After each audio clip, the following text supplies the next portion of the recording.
difficulties of casting a pretty old children's book into a film that's never been adapted except on stage is that I have absolutely no idea what we're looking for, so let's go!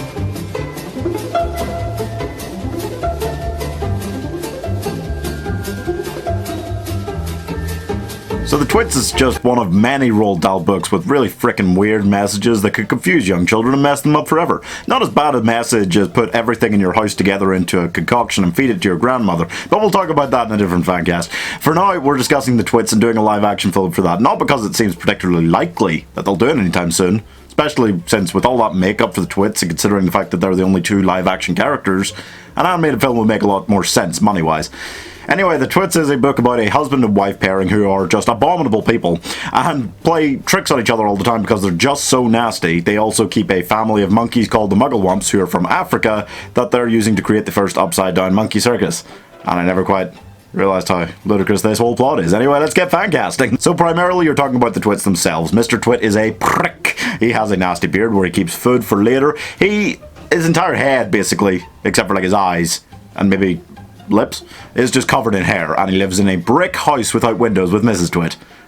They're just delightful people, I tell you. He's a strange character, you know. He's the kind of person who would add little tiny pieces of wood to his wife's cane every night to make her think that she's shrinking into nothingness. That's the kind of stuff that's what the first half of the book is just them playing tricks on each other like that.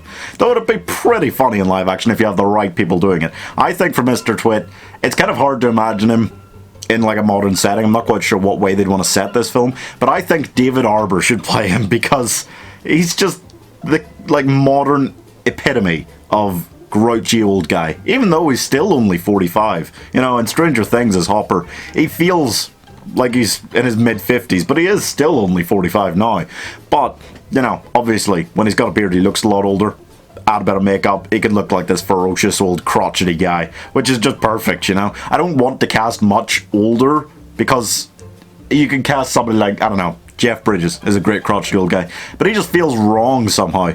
It feels like he's not the right kind of crotchety. I'm saying that word a lot, but I don't quite know why I don't like the idea of that. I just think someone like David Harbour would pull this off so well. He's so big and imposing as well. So as this kind of hunched over old guy, covered in hair, being an absolute dickhead to his wife, just feels right, doesn't it? Obviously Hopper is a much better person at heart than Mr. Twit ends up being, but David Harbour would just, I think he'd love to do a role like this, you know. He seems like the guy who relishes taking on these kind of, you know, roles. And, you know, he's just hilarious as well, aside from anything else. Next, Mrs. Twit is a harder role because I didn't want to cast somebody a lot older than David Harbour once I cast him, but the advantage of him is he can look like he's in like his mid-50s quite easily, even before you put on a huge amount of makeup, which they'd need for both of the Twits. So I don't mind casting Mrs. Twit in her 50s, older than him, as long as it's not way older, you know. I considered people like Meryl Streep, but like, that's a lot older, you know. However, after a little searching and thinking, I think I found the perfect idea. It's a little outside of my normal wheelhouse, having never actually watched much Glee. But I want Dot Marie Jones to play Mrs. Twit. Coach Beast? Yeah, an absolute powerhouse of a woman. She is a retired athlete that was, wait for it, 15-time arm wrestling world champion. And she was a huge shot putter and weightlifter of some acclaim before she took up acting. She is also just a woman that would match David Harbour as an intimidating force to be reckoned with. And I like that idea of the Twits being like basically the same height and both strong and powerful, you know. Because they are meant to be like horribly intimidating, as well as crotchety old people who are just like, oh, stay away from, you know. If you don't know her from Glee, she's got a history, especially on TV, in that kind of Coach Beast role, you know. Scary coach at high schools like Coach Kelly and Lizzie McGuire. That's how you want the Twits to be. Next! So, primarily the rest of the cast is the Mugglewumps. This is a weird thing with some of these Roald Dahl books. A lot of them don't actually have much by way of cast. But the family of Mugglewumps, they're brought by the Twits from Africa, and they're basically stuck standing on their heads most of the story, forced to learn to be an upside-down circus act. But they also, sounds so weird. But they also try to stop birds from landing in the bird traps because the Twits love bird pie. There's a lot about birds in this. Birds and monkeys, yeah. So they're often standing upside down on their heads trying to stop the birds from landing on the bird traps. But they don't speak English, so it's another difficulty. Well, I don't know. And what would you do with that? You'd have them speaking English to each other, right? But the birds not understanding them, I guess. Anyway, basically you've got a dad, a mom, a brother and a sister. There might be a baby as well, but there's no need to fan cast that. Basically, I think the dad should be played by Cheadle, an expert father figure, am I right? His career's taken a weird turn if you think about it, because in like 2004 in Hotel Rwanda, he was playing like a dad. And all of his more recent roles are like action movies, you know, like Marvel movies and stuff as a superhero. It's like his career's moved like reverse direction, you know.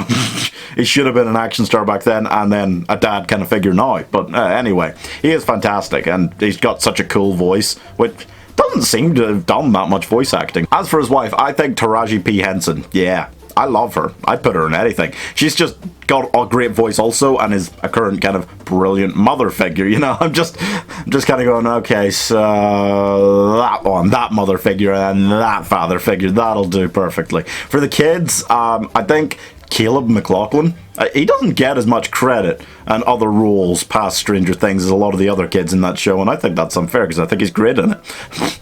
And this is, again, you know, I don't want to talk too much about race, but these are African monkeys, so we're gonna cast black, you know. And the daughter should be Sky Jackson, who's basically been voice acting. She was like 8 or something between like the Smurfs movie, the Bubble Guppies show. Oh god, she's about 18 now, but I mean, I really don't know how young the children Mugglewumps are meant to be in the story. It's kind of hard to tell, so she'll probably be fine, right? Next, finally in this fan cast, we need the roly-poly bird. That's another interesting role. This is like a rare African bird, very flamboyant, who just flies in one day of his own accord. And he helps the Mugglewumps by translating into English for them. Unclear how he learned English. Don't really know his backstory. That'll be a whole different thing. But basically, he then helps them brutally murder the Twits. Yeah, that's what happens.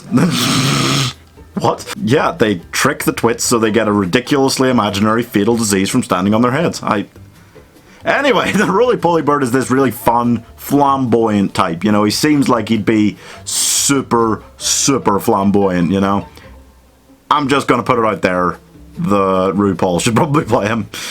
Yeah.